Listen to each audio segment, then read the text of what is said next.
Tu demandes une aide. Peut-être tu as demandé 10 000. On te donne 500. Tu ne dis pas merci. Tu dis ce n'est que ça. N'est-ce pas, j'ai demandé 10 000. C'est comme ça que vous êtes.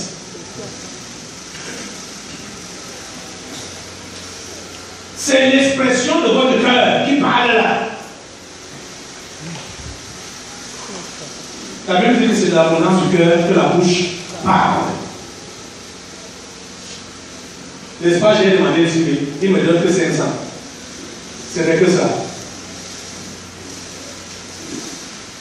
Mais quand tu vas recevoir ça, comme tu as été un peu bien civilisé là, il te donne le 500, tu vas dire merci.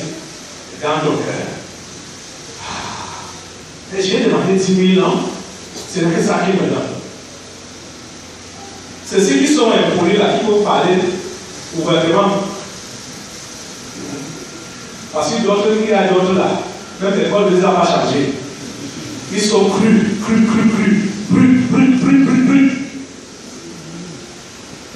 Il va parler exactement comme ça pour exposer son cœur.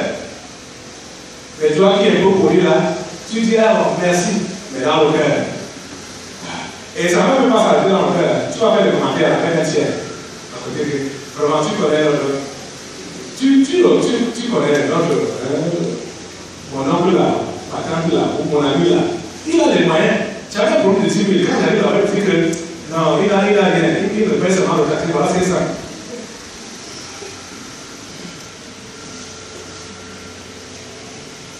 L'ingratitude.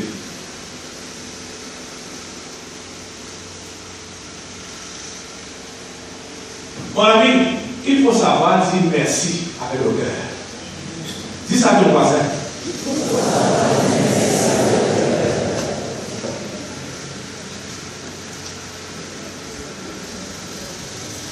La reconnaissance montre que ce qu'on nous a fait ou ce qu'on nous a donné, on n'a pas mérité ça. Et c'est vrai, nous ne méritons absolument rien. L'enfant même qui naît là ne mérite pas que ses parents prennent soin de lui. Parce qu'il est un pécheur. Pour maintenant, nous ne méritons rien. C'est par plus grâce que nous pouvons recevoir tous les soins qu'on peut nous donner. Donc, n'importe quoi qu'on peut te faire, dis merci avec le cœur. J'ai pitié de ces enfants qui deviennent délinquants ou rebelles à la maison sous prétexte que les parents n'arrivent pas à satisfaire à leurs besoins. Et vous allez voir que parfois, pour qu'un enfant devienne rebelle comme ça, là, il a rien à faire la majorité. Donc il peut rien se prendre lui-même en charge. C'est là que lui trouve bon de devenir délinquant. Vous dites que ma mère m'empêche, mon père m'empêche, mes parents ne veulent pas s'occuper de moi. Tu n'as pas les mains, tu n'as pas les pieds. Il n'y a pas de chose. C'est là que lui trouve bon de devenir délinquant. De devenir voyou. Parce que ses parents ne s'occupent pas de lui. Vous voyez la bêtise? Vous voyez la bêtise? Si c'était pour occuper de toi, tu allais atteindre même la majorité là. Quand tu laissais là, si par contre tu es jeté dans l'eau ou dans une poubelle, tu allais atteindre la majorité là. Il ne s'occupe pas de moi. On misère, on est pauvre, on est ceci, on est cela. Tu as les mains, tu peux travailler.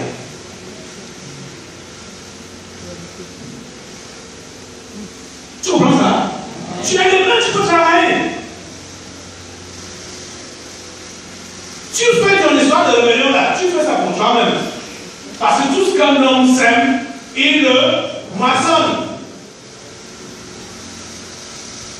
Et tu vas moissonner ça. Ce que tu es en train de semer là.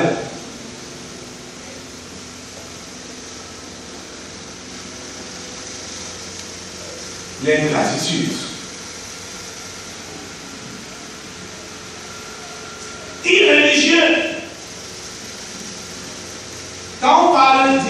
la religion ici, ce n'est pas la religion que nous connaissons.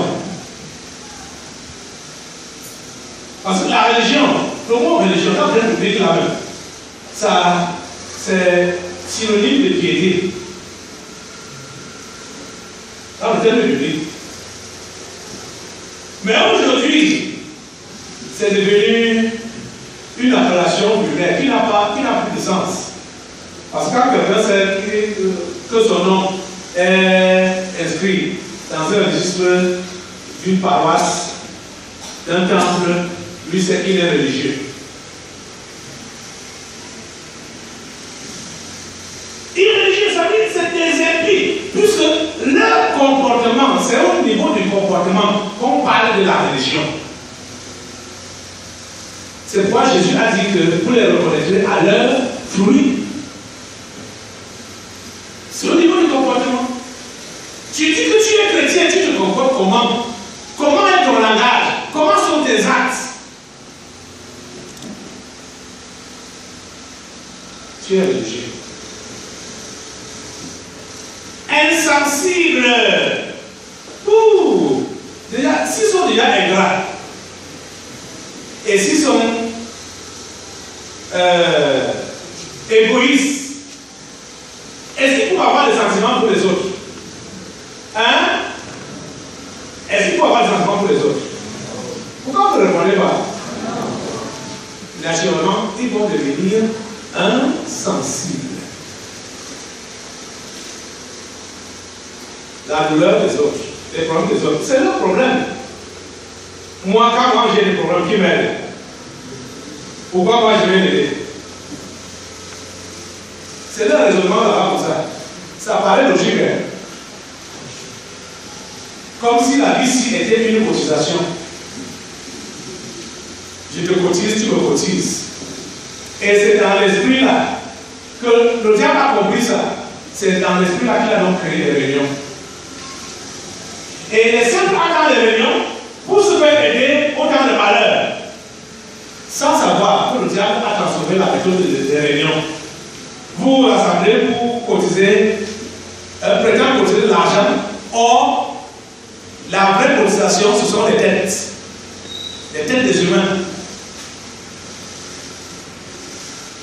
Vous allez voir, c'est des gens pauvres. Nos frères de l'Ouest. Il est pauvre. Pauvre. Mais il est au chaque week-end. Chaque week-end, 4 fois le mois, parfois même 5 fois le mois. Pourtant, le commerce ne donne pas.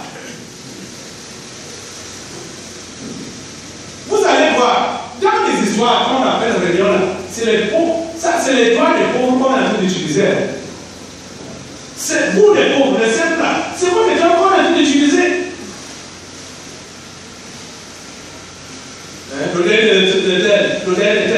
Et chaque week-end, et le week-end pour aller à Bafoussam, c'est cher. On élève les enchères. C'est souvent combien là? 5 000, 6 000, parfois même 7. Parce qu'on sait que les gens vont partir. L'homme est méchant. Hein? Vous voyez comment il profite sur les. Il profite sur les pauvres là. Et les simples. Alors qu'en temps normal, il avait on paye par exemple 2 000 francs. Hein? 2 500. Hein? Ah.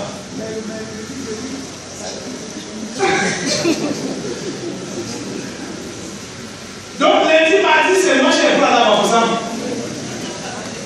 À partir de jeudi comme ça, là, mercredi, jeudi, vendredi, samedi, ça part déjà dans les 5 000, 6 000, 7 000. Vous voyez ça? Et les gens font ça parce qu'ils veulent se faire rembourser. Si tu es encore dans cet esprit-là, tu dois quitter. quitter sa confiance en Christ. Quitte les réunions là.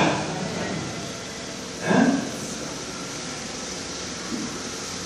Ces histoires de Dieu là, quand je vais mourir, qui va m'enterrer?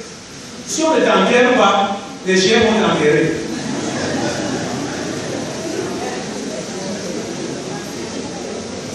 Vous pensez que les gens qu'on enterre dans le cercueil en or là, et ceux qui meurent dans l'eau, que les chiens mangent comme ça là, ils ont des destinations différentes, s'ils n'ont pas reçu Jésus, ils se retrouvent tous en bas, aux enfers. Celui que le chien a mangé est celui qui a été enlevé dans un cercueil en or.